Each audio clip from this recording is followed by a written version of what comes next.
Welcome to the banker lamp. Please enjoy the video. You'll start by making the hardware match. Confirm the dongle matches your keyboard's protocol and that the keyboard has fresh batteries. Once done, plug the dongle directly into a working USB port on the computer, not a hub, and power the keyboard on. Make sure any onboard pairing buttons are accessible. This first step reduces interference and power issues later, so you can move straight into the pairing process without wasting time on reboots or guessing which port to use.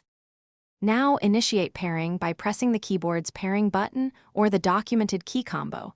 Some models require holding it for 3 to 5 seconds. Then open the computer's device utility or the manufacturer's app and start scanning.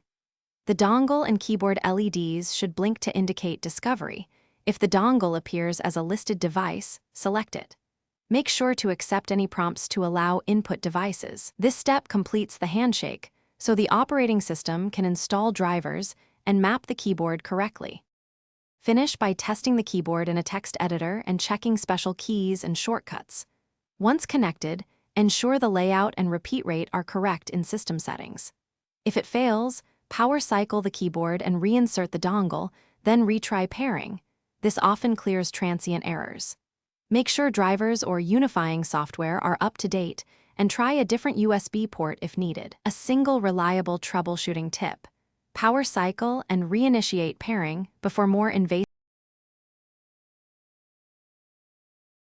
Thanks for watching. If this was helpful, leave a like and consider subscribing. See you next time.